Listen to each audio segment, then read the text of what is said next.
Baiklah, setelah break sejenak, kita akan kembali membahas tentang herbisida untuk lebih nyambung. Mari coba kita kembali sedikit ke belakang.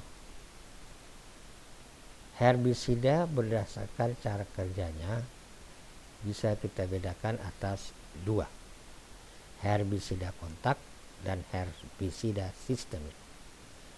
Herbisida kontak ini apabila kita gunakan atau kita semprotkan ke rerumputan yang tidak kita senangi tadi, maka hasilnya akan segera terlihat atau gulmanya akan segera mati.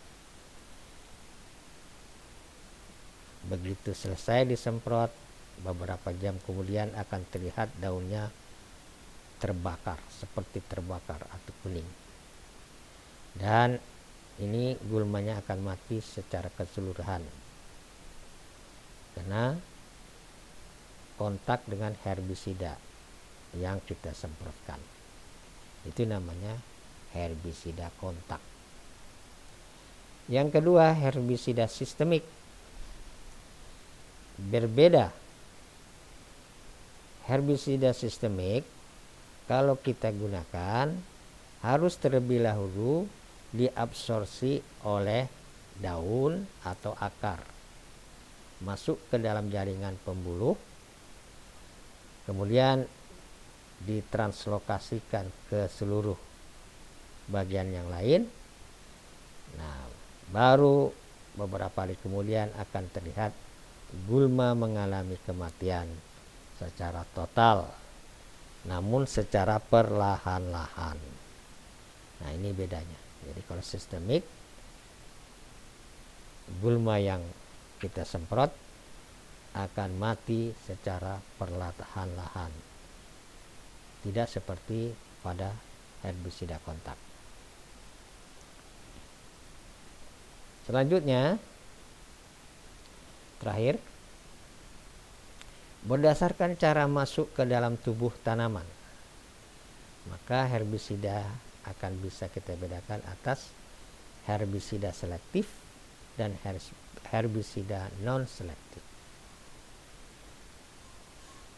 Herbisida selektif apabila kita gunakan pada lokasi tanaman yang ada tanaman lain,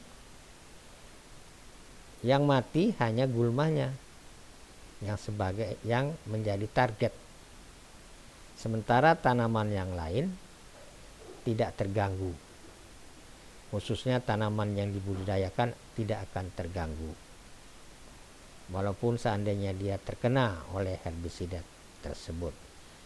Artinya herbisida ini bersifat selektif, hanya mematikan gulma, tanaman lain tidak diganggu.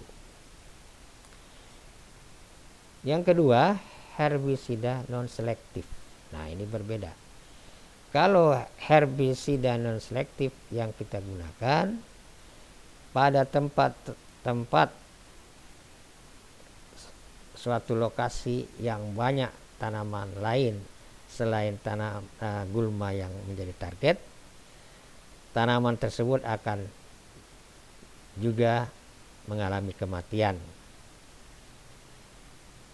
Jadi yang mati bukan hanya gulma yang menjadi target, tapi tumbuhan yang terkena oleh herbisida juga akan mengalami kematian. Nah, artinya herbisida ini membunuh semua jenis tumbuhan, non-selektif. Oleh karenanya herbisida jenis ini hanya bisa kita gunakan pada lokasi semak belukar yang belum ada tanaman yang dibudidayakan. Nah, demikianlah secara ringkas mengenai herbisida yang dapat kita gunakan untuk mengendalikan gulma. Sekian, terima kasih.